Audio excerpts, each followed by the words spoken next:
Welcome once again to the Business Not As Usual podcast, now on video, live and direct on YouTube. I am Vince, and on the other side, somewhere deep in the heart of Toronto, Michael Martino. Mikey, Heyo! I what's thought you going were gonna on, say my man? bowel. I thought you were gonna say the bowels of Toronto. I was going to say bowels, but then, like that just felt cruel. So I figured heart is better. So what's going on, man? I'm excited that we're live on YouTube and live streaming. So Yeah. that's cool. Yeah. No, I mean, and in fairness, just for those that are wondering, like we're actually streaming to a Not live. private video, not live. But one day, I think we will start to get into the habit of streaming live. But that's when we get good at this. Yeah. Yeah. So it's exciting. So last episode, Yeah. we did continuing with what's going on in the world. We did talk about what works well, what doesn't when you're working remotely. Yeah. And we took it from the perspective of we've always worked in a kind of you got to be at the office, butts and seats, like clients, customers, and stuff like that.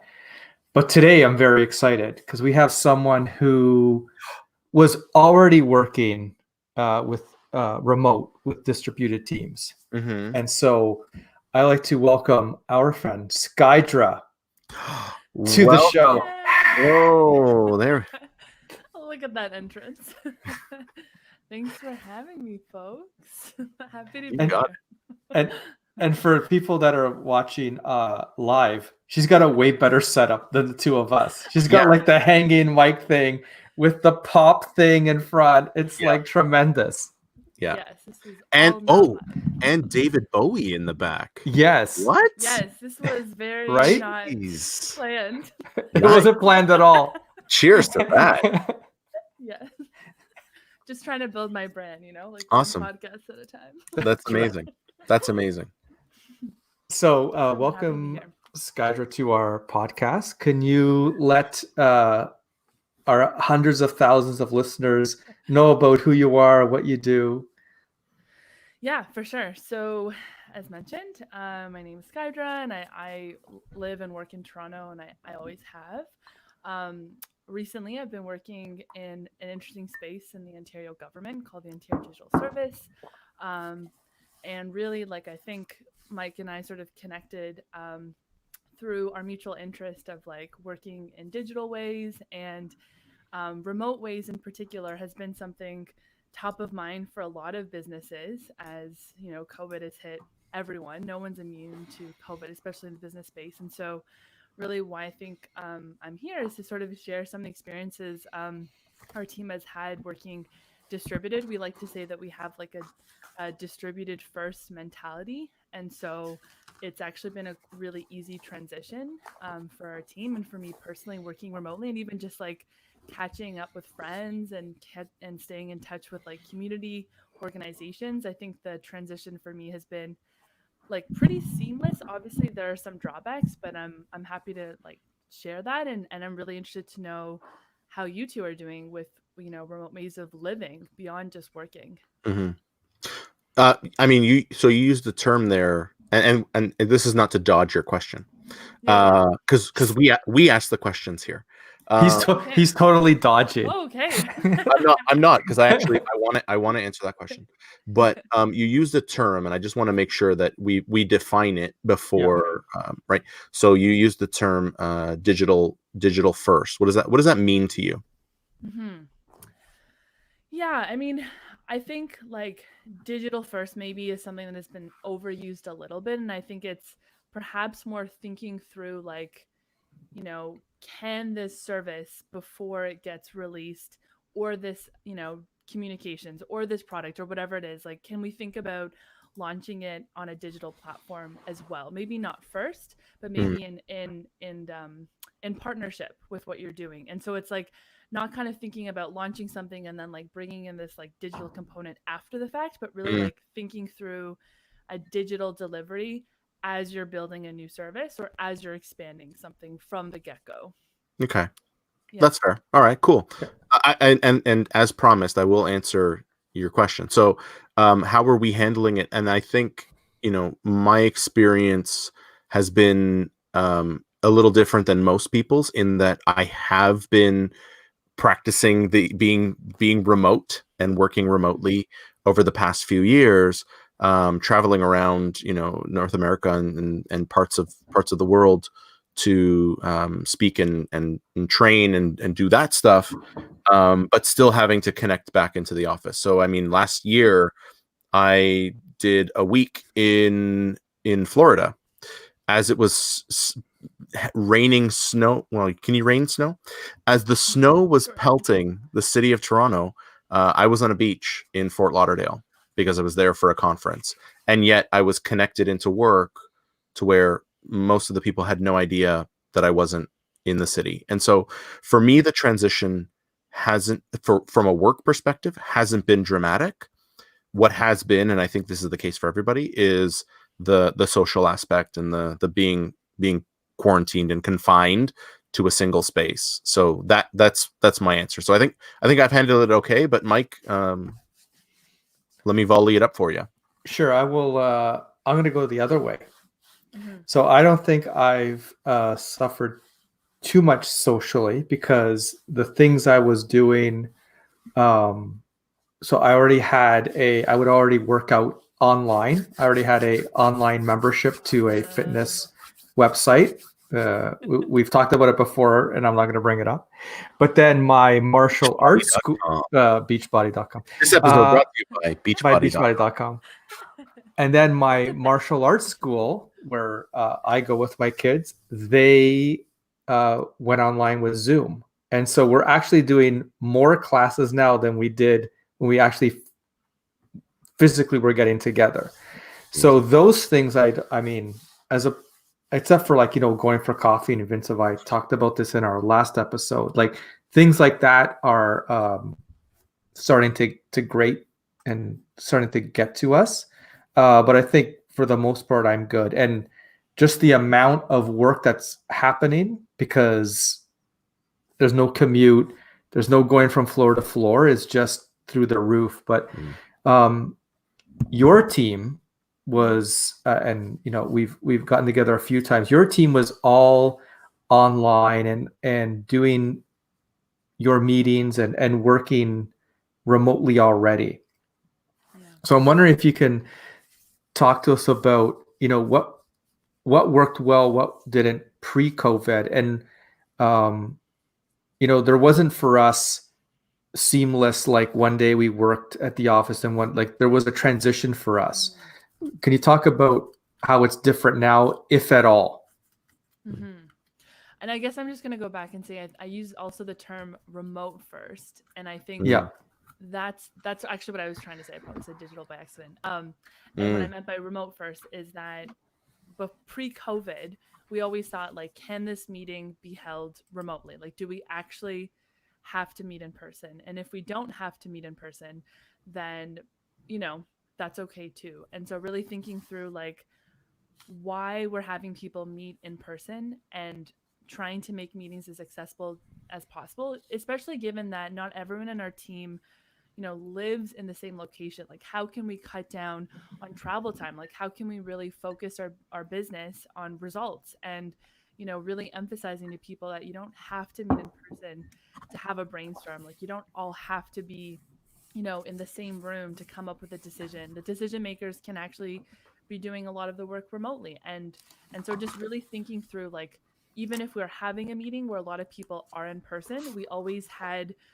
practices in place that would essentially force everyone to have their computer screens open at the same time, so that people who were not in person actually felt a part of the discussion. So that was really new for me. I mean, I came from a more traditional workplace before moving to this space, and I was like, this is so weird. Like, why, this person's right next to me. Like, why do I have my laptop open? But then when I experienced that as someone who was, working from home that day, and the rest of my team was like, in the office or meeting in a boardroom, I was like, oh my gosh, like, this makes such a difference. I really feel, part of the brainstorming that happens outside of like the official agenda. And I think, like, as a unit, we were really trying to push that language. Like we would constantly remind people, not just like, like all the way up to our head honcho, like our CEO equivalent in our team would be the one saying like, you have to do this. And I think when we talk about like bottom up, top down approaches, I think that also really helped because the culture was set from the top down. And so now when we look at COVID, I mean, truly, like I feel so grateful that all that really changed for me was that I now know I won't really be seeing my colleagues all at once, all in the same room for a long time, but we have like a weekly branch wide meeting that we had virtual anyways on Monday. So we're continuing that. And now we're just really trying to encourage people to, like, we have this app within our Slack. We use Slack. So Slack is a great tool that's really helped us work remotely and distributed. And we have like this bot that kind of pairs people up randomly with coffee chats. It's called Coffee Pals. And so now everyone's still using that. We're just doing it virtually. And it's been normalized. Like I still had one-on-ones pre-COVID with my manager and my senior management. And so yeah, like it's honestly like even when I compare my experiences with my friends who are working in, businesses that you thought, wow, like I thought you'd be so progressive, they're like looking to me for advice on how to work remotely. And I think it's a really interesting space to be, but I honestly feel really lucky work-wise. Like we've really set the tone. That's you. So you said something there that struck me because we almost seem to disadvantage the people that can't be there. Yes. And it creates Agreed. this guilt Yeah. of like I can't tell you how many times I have thought and then seen, but I'll speak to my experience first. I've been like, well, I only have one meeting today. I don't actually have to go in, but I should because I don't want to be remote. Like it's, and then I have seen other folks where they are on the other side, where they they can't attend for whatever reason. They're outside of the city, or they have a child that's sick, or whatever they have something. Yeah. And then it's like, okay, so now we're gonna draw on the board, and then, well, I can't see the board, so that's too bad. You should have been here, and they never say you should have been here, but it's always like, well, we'll take a picture and send it to you, and the contribution there is never the same, and so you're almost made to feel excluded.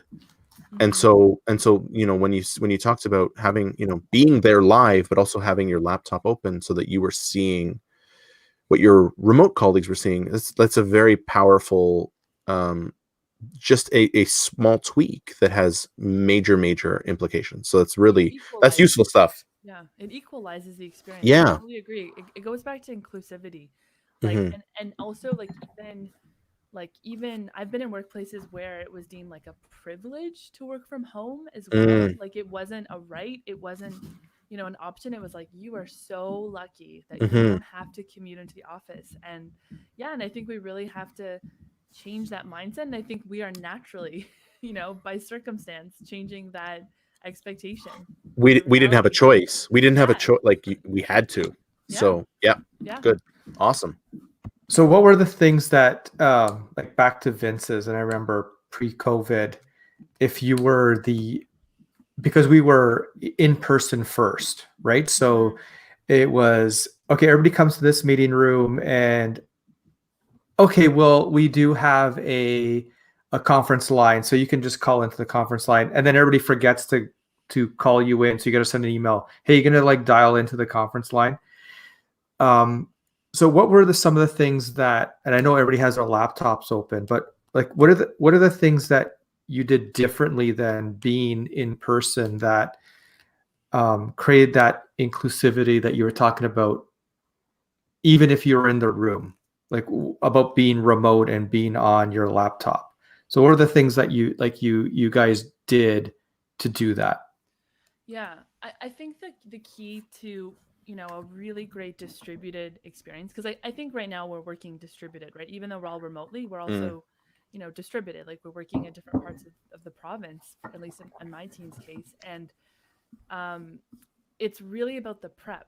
You know, it's not just like thinking the agenda can be set 20 minutes before, like, oh crap, we have people remotely. Okay, I'll just like quickly, whip up an agenda and quickly put in a link and, hope it works. It's really about like asking, treating your teammates as users, like asking them, hey, like, are you familiar with this tool that we're going to be using for meetings on a monthly basis? Like, do you know what whereby is? Like, do you know how to activate the security functions? Like, do you know, really taking the time to precondition your teammates so that you're set up for success for all of your meetings in advance. And I really think it goes back to like user testing and like, if you do the work of asking your teammates, of asking your users what works well for them, the experience will be incredible and people will not look at the remote option as a chore. They will look at it as something that's normalized. And I think that's what I experienced is like, again, in the beginning, I was like, I don't think I was like really well transitioned into it. It was kind of sprung on me. And so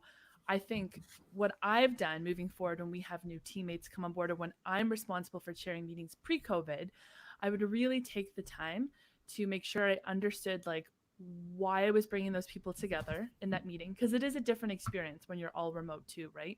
I'm not going to say that it's the same experience. You can't say that meeting in person is exactly the same as meeting online, but there are benefits to it. You can have people that might not be able to meet as regularly, make that time. Or it's like about adapting to the tools, adapting to the people you're meeting with, and experimenting too. Like, don't be afraid to experiment and then ask like, hey, how did this meeting go for everyone? Is there something I can do to improve it? And aiming for continuous improvement. Like, it's never going to be perfect, but I think if you do the prep work, if you ask, if you continue to be open with the fact that you are trying and you are allowing a communication channel to like connect with your teammates, especially when they're bigger meetings, when you're chairing like branch meetings or meetings that require engagement, you also have to do a lot of work to kind of set like a code of conduct, like norms and expectations. So like, how will people ask questions? When will the mic be muted? When will it be on? What is the agenda? So people can circulate in advance. When can people, offer their input if they have any? And also designating roles. I think that's another thing that's super crucial is if you're a moderator, you can't also be the note taker of the meeting. And especially when you're in a virtual setting, like I think that would happen so often in-person meetings, actually, when people be like, oh, like who's going to take notes? And the moderator's like, oh, I'll just like take notes. And then there's no follow-up. And I think that's another key role that you cannot miss in a virtual remote setting. It's like, what's the follow-up and who's responsible for that follow-up? So I think it's really about the prep work and then just like continuing to iterate. Yeah. Well, yeah. So, and there's no way. A blog post about this recently. I don't know. And there's no way you would have known this because we haven't published the episode. But you basically said much better than I did last episode. Yeah. That the prep is what's important. Yeah. Right. And so I think we're lazy in person meetings because we just show up and then we talk for like 15 minutes about what happened on Sunday. And then we get to the meeting and then an hour goes by and you barely finish where you could have had the meeting in probably 20 minutes. Back to your prep, Skaidra. It's not being lazy, and because we call so many meetings, that prep goes away because you can't prep for like 7 meetings a day. But if we only met when you needed to and you had really good meetings in prep, that's what would be important. I think we're just lazy and just meeting in person. You have to value people's time, right? And I think like, especially in the digital world, like just looking at websites, right? And you look at like so many websites with so much text and it's like, if you're making people read through all that text, you have no consideration for their time. And I think of it in the context of meetings, if you're going to meet with someone in person, you have to do the work of asking them why. Like, even if it's an informal coffee chat, I think the one thing that bothers me is like, and I'm always happy to mentor and go on these conversations, but if it's obvious that the person like, hasn't done any prep work, like, doesn't even know like where I work, and they're just like, oh my gosh, like you seem so cool. Like I really empathize with them because I'm sure at some point I was that, ridiculously foolish, naive person. But I think, you have to do the prep work, and especially in this context, like time is especially in a pandemic, time is tremendously valuable, right? And you know, this is setting the tone for like really thinking through time in a different way. So let's agree, the three of us, and let's make this a thing. Let's make this a thing. There will be no more meetings where people read from the slides that are up on the screen. Those are my favorite. When that happens, and because I'm in person, I have to sit there stewing. Yeah. Just like percolating, and then I go and vent afterward. Like there are a few things in the workplace that piss me off more than I did a slide. Now I'm going to read it to you. Yeah. What do you think? Like, what do you think? I think you should have just emailed this to me and told me to read it. Like, so can we agree that that's a thing now? Yeah, that's a thing. Under punishment of death? Yeah. Okay. Or whipping.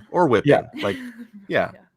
Okay. So in last episode, we talked about Vince had a whole day of workshops, and we talked about how, historically we do workshops in person. And I know, Skaidra, you've been on a bunch of hackathons over the last couple of weekends, and the last one you were at had like 5,000 people. And so what were some of the things that those facilitators did to keep everyone engaged, but also elicit feedback or comments, or like, what did they do? Stuff in chat? Did they have people put up their hand? I'm interested in that, because that is probably one of our biggest challenges right now. I think everyone's biggest challenge right now. Yeah, for sure. I think so.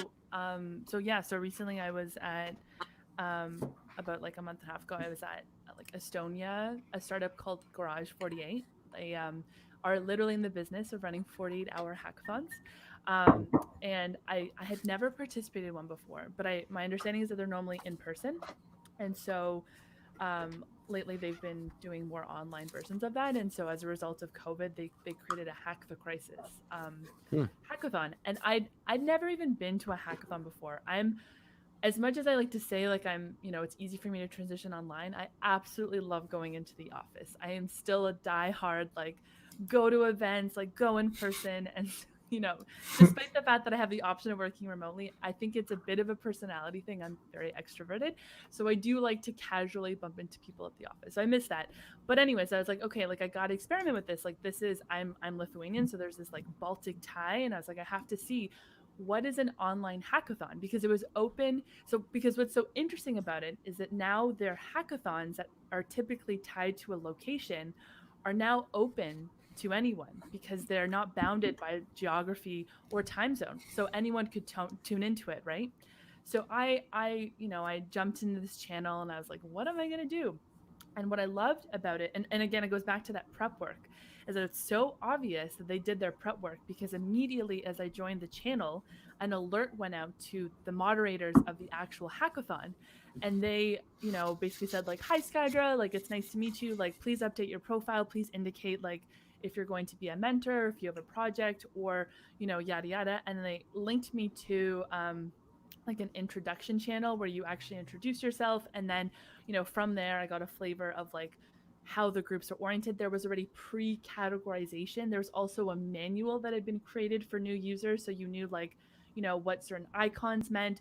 There was also checkpoints. So people had to meet in synchronous at certain times. So there was a lot of asynchronicity, but the synchronous times were incredibly scheduled, and they were really, really well thought out. And I thought that was so beautiful. And as a result of the success of this Estonian hackathon, it has now literally caused like a movement of countries doing their own version. And so last weekend, I went to a global hackathon, which had 15,000 people. And they actually had several Slack channels. So they literally 15,000 people across not only time zones, but languages, right? Most of it was in English. So I will say having that common language is really helpful. But they actually had multiple Slack channels. If you can imagine being in one, now they had multiple ones and multiple mentors. Like I was a mentor for the group. So there was about the same number of mentors as there were participants in my first hackathon. But I think really what made it successful is, again, when you have synchronicity, you tell people well in advance that no matter what, at 2 p.m., and also you have to indicate the time zone now, Eastern time, for example, we are all going to meet at this link. No matter what, at 8 p.m. Eastern time, we're going to meet there. So it allows for a natural balance of asynchronicity because you can't control that. Asynchronicity is a natural byfactor of, working distributed. But then when you do have the synchronicity, you have a real reason why people are gathering, and you make it very clear why they are gathering and what the goal of that gathering is. And then the rest is organic. So I met people from Sweden, and we were, having side channels, and then subgroups were created. And it's I think that truly is the future, is trying to understand, if you're now going to a virtual house party, how are you going to introduce yourself? How are you going to make yourself stick out? So I really made a point to be I'm here for XYZ. And I try to bring in my extroverted, creative, personality, but it does take a bit more work for sure, because everyone was a stranger. But I think it's also reassuring because in this context, we were all strangers. So it was really quite magnificent, actually, what they were able to accomplish just from an organizational perspective. I'm not going to go into whether I think, philosophically hackathons are going to save the world, but I do think from an facilitation, it was really, really quite well done. You keep hitting, have you been following me around? Because this is freaking me out. So just today, again, there's no way you would know this. Just today, I had a conversation with a gentleman that I met through a connection in Belgium. And without sort of getting into the nature of the problem that we're trying to solve, one of the things we talked about was, why don't we do a virtual summit? And I'm not whatever. And he was like, well, I mean, we could, but I'm in Belgium, you're in Toronto. We're only really able to cover 2 time zones. And then I thought, well, but what if you did, 24 different 1-hour sessions and just rolled them out across the world and had people in Australia and Hawaii and India, and you had a moderator that was always there for a few hours, but you could still roll out content. And this would be one directional, so it's not a hackathon per se, but it's this idea of working across time zones, because in this day and age, it no longer matters, or it's not as significant, right? Totally. And we talked about last week or in last episode, this idea that, if I'm looking for, say, a business analyst, that's my background, and I'm looking for a team and I need the best, I've historically been limited to who's available in the region. And if I can now build a team global, then and they're willing, the ability to accumulate and acquire and collect and deploy talent becomes really, really powerful. Yeah. You're freaking me out, man. No, but you're freaking me out. I think that's for me what's been so fascinating. I have huge aspirations to work globally, and for the first time I have access to markets that I've always been curious. And I'm going to reveal something really embarrassing, but whatever. I'm also really interested in online dating, and recently Tinder. Are you familiar with Tinder? Probably. No, I'm not. No, not at all. No. Anyways, recently I'm aware of it, but okay. It's is it? Are we swiping left or right? Anyway, go ahead. Cleaning product of dating. Yeah. They released a feature called Tinder Passport. Oh. Super interesting. So you can now say you're in a different location and connect with people. Right. So I've yet to try it, but I'm that's so fascinating. Now even your dating experience is not limited to, I mean, granted, you're lying, so you're not really, being honest about where you are, but it also indicates in your profile. It also tells people that you're not actually from there. You're Not like saying necessarily. Not necessarily. That's Yeah, a yeah, stretch fair to say you're lying. Because Yeah, hey, I'm in Brussels for the weekend. yeah, for the weekend. Let's in my mind, hang in my out. mind. Right. Yeah, let's hang out. Again, it goes back to that like the talent pool, the dating pool, the Mhm. professional pool. It's completely expanded as a result of just embracing the pros of working distributed. Yeah. So and accepting Vince, that. Yes, So- Michael. and maybe Skaidra can pipe in on this. So, you do a lot of conferences, and conferences were big business. Yes. But we just heard about 15,000 people were remote. So, I obviously there's a business plan there, but if you could just not have to fly all over the world to do conferences, and anybody can do a conference remote, Yeah. why would you ever do in-person conferences because you have access to so many people all at once? I mean, I'll open it up to both of you. yeah. Have you ever been to Hawaii or London I or was I was going to go to London in August, but I guess that's not the case. Yeah. But I get that, but yeah. at the same time, you're there to work. You're not Yes. on vacation. No, you're right. You're right. You're in a hotel. Yes. But or a also- current conference center or whatever. Right. Yeah. So, all thing like the cost is restrictive. You got to fly there. It'd be great to go to somewhere in London, but it's restrictive. You got to fly there. Probably the cost of the conference is restrictive. Do you see when we come out of this, if we could have a 15,000 person global conference, do we need these do we need in-person conferences, or can we have remote ones? Yeah. So, I mean, I'll turn it over to our guest first. Okay, fine. Yeah. Okay. I mean, I will never say that you can replace an in-person experience with a remote one. I think that's like the first thing I want to put on the table. I think we as like a species have not figured out how to do hallway conversations online, and I think too, like it's so magical when you go in person, right? Like you don't know what to expect, and I think sometimes when you go online, like yes, there's a serendipity to it, but it's also it's a bit scheduled, it's a bit planned, right? And so it's like a different experience, so they're not the same. But I think what at least this makes me consider is how can we do hybrid experiences better? So how can we make, especially like putting my government hat on for a moment, I think about like how can we provide a broader reach to people if we can really augment the experience of doing consultations online, for example. Like, how do we do it beyond just like putting it on a website, but how do we really, bring that engagement? I don't think any government has done that really, really, really well. And I think it's an opportunity for organizations to really step up on that aspect of it.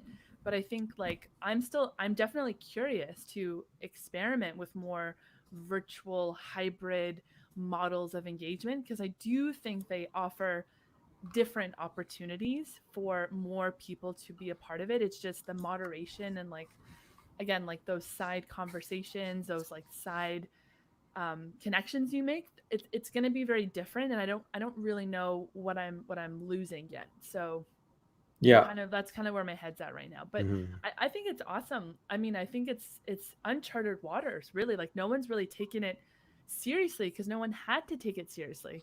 So I think like just because Zoom is an awesome tool, like there's so many other tools just waiting to be created. Like I'm excited. Like let Zoom make all the mistakes and then let's build something that is like secure by design or whatever, so that we can have a really awesome experience. Vroom. Vroom. Vroom. And I still love Zoom. No hate on Zoom. Yeah. We don't hate, but we acknowledge like tools are tools. Yeah. Right. So you bring up a good point, and we had a guest a few weeks ago, Lori Silverman, who's talked to Vince about the next normal. Because what we're doing now is not exactly normal. We're all at home, right? Eventually we're going to be able to get out and actually go places, and Vince will be able to start to go to conferences again. And I think the next normal is what you said about this hybrid. Like there's the in-person experience, but how do we now take what we have now of everyone being remote? Like that's not going to go away. But the 1972 version of how we did business is going to go away. We're going to move that up. People online, we're going to move that up this way. And so how do those two worlds now start to exist? What do you think about that? Like, how do we have conferences are going to start back up again? Because you're right. Nothing's going to replace a dinner or going out somewhere for drinks after a conference, or like the first night of a conference. Like the first night of conference is always the best because everybody's out for drinks. It's awesome. And, I was in conference in Vegas. You can't replace Vegas being in South Etobicoke. I got it. But how do you kind of augment that? Yeah. Thoughts? Well, I think it goes back to what Vince said about it's not about the tools, right? Yeah. Like I think it's about the design of the conference. It's about like what are the principles of it? Like what's gonna dictate like how people will engage, like how creative will we get with that?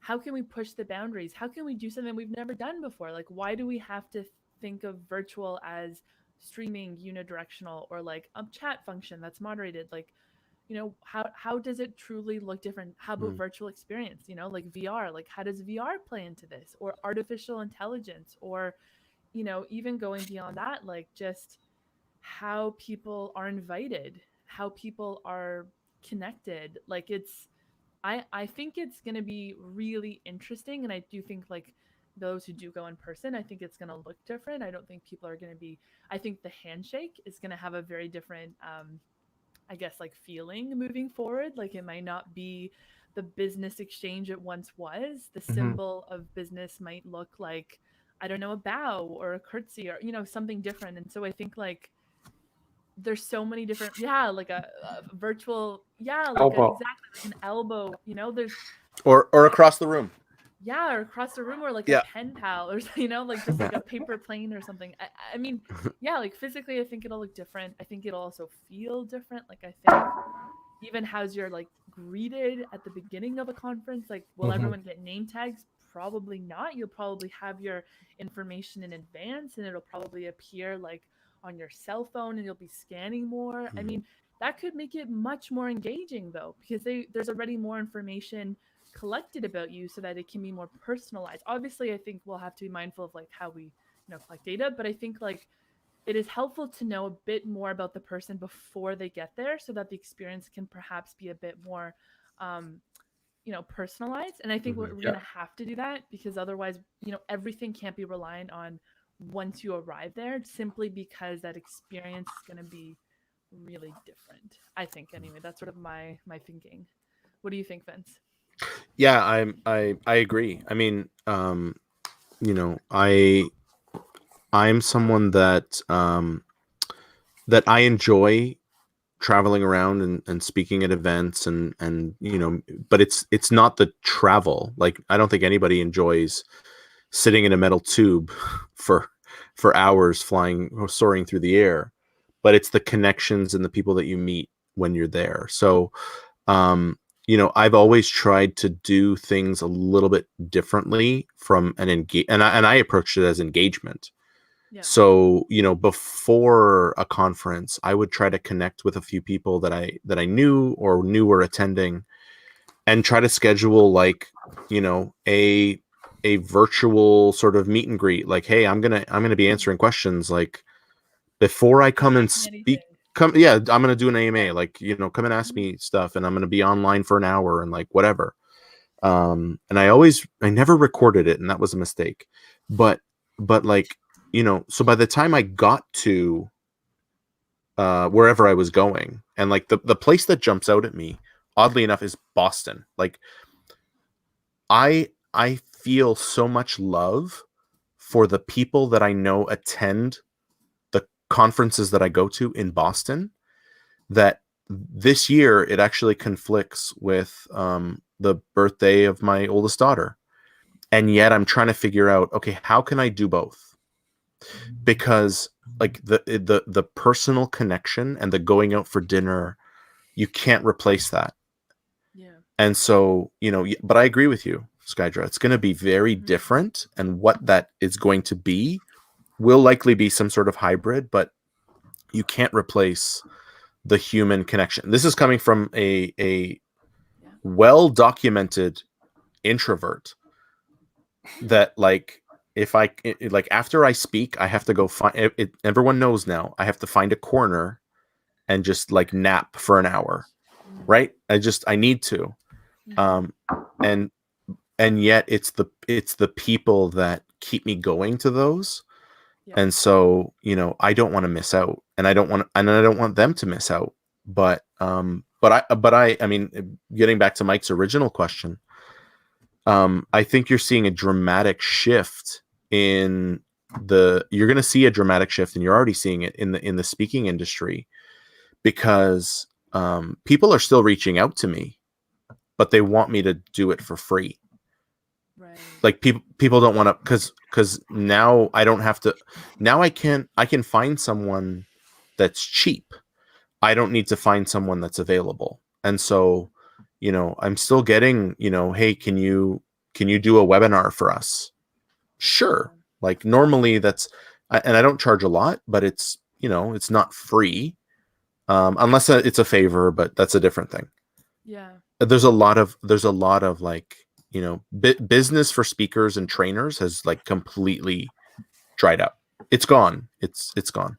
I was just gonna say too, like it does make me think about like, what level in your career you are in as well, like, power and privilege, and it's like, if you're really well established, like I'm not really concerned about like, the really well established like TED speakers who, for them, like running a free AMA is publicity for them, right? Yeah. But if you're a new speaker, or if you're, someone who really needs to go to conferences, like a new graduate, for example, or, someone like, it's like the conferences are your source of income. They're also your way to publish things. They're also your way to bounce board things.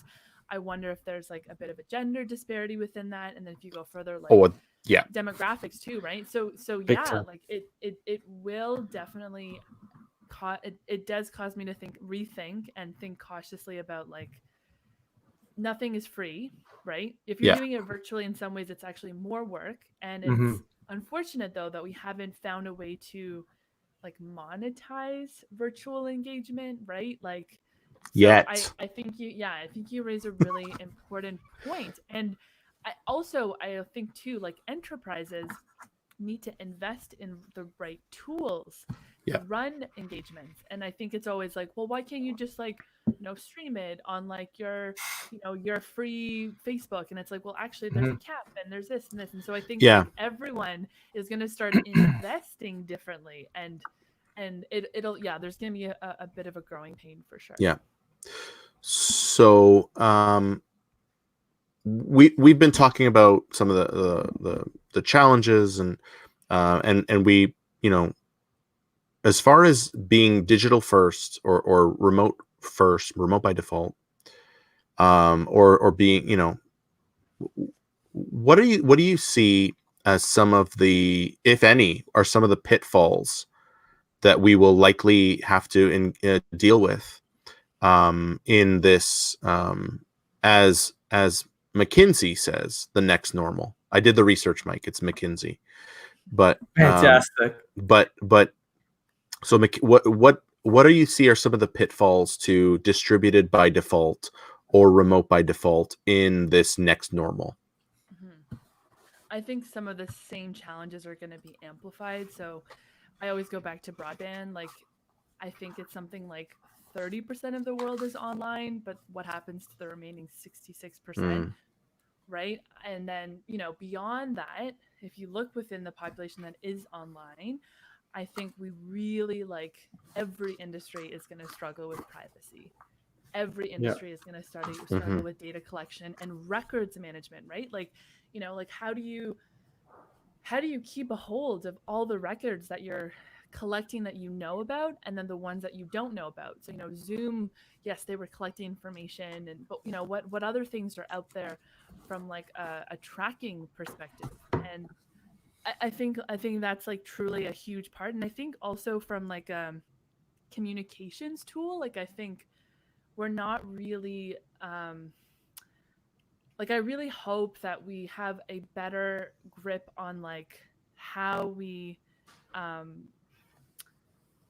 like they're just like there's such a reliance on our phones to do a lot of this engagement, or like there's such a reliance on like traditional industries to like somehow give them like a new product and have them run with it. And I'm almost thinking like we almost need like a complete rethinking of a lot of industries that once like held a lot of power. And so I think like I really think there's a lot we have to rethink, actually. And I think this is only like the beginning of a different way of kind of regulating digital. And I mean it in like in every sense, like like just rethinking who holds the cards in this new space, and hopefully we can find ways for it to be more distributed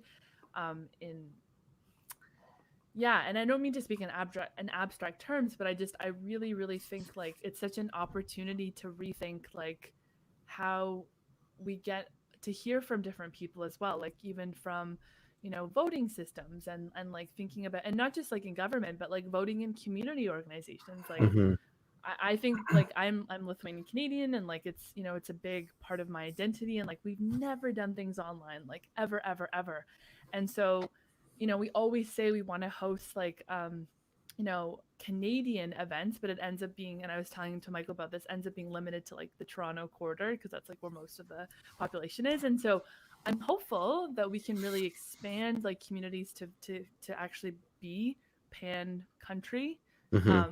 But I do think that when we do that, it does make me think, well, why were they like that in the first place? And I think it goes back to a lot of seniors being left out of some of those discussions moving forward. And like, it's not just like being traditional, but it's also like, why were those traditions there in the first place? So I really hope that we don't gloss over a lot of our cultural practices in favor of digital, simply because we all feel we have to do this. Like, I think I hope we do this mindfully. I hope we bring people along with this journey and in every sense of it. And I do worry that if we don't do that, because I know immediately there's been this like pressure to like, self-isolate and whatever. But I think there's some real harm that happens with that. And even just looking at domestic abuse too, right? Like people who are being forced to like, live at home. But, so just, I think there's a lot of like social problems that could go along with this shift. And I really hope that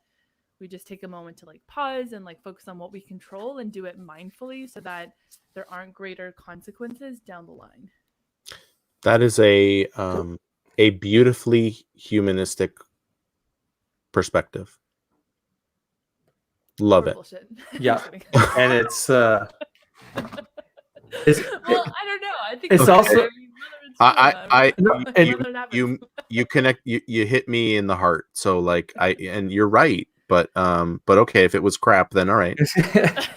But it's also what we've talked about a few times. Like it's life in 2020.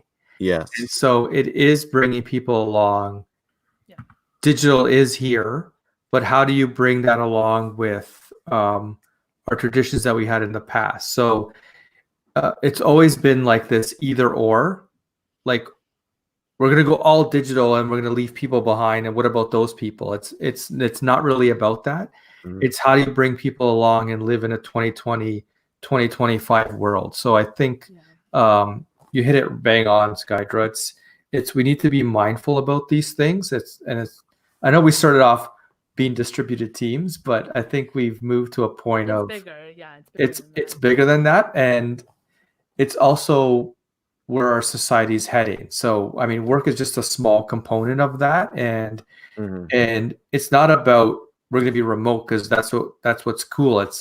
But that's where we are in, where we're going to be in 2025. So how do we bring people along? You can't just leave people It can't just be a bunch of bodies laying by the wayside because we're moving ahead. That's not the way we should be thinking about it.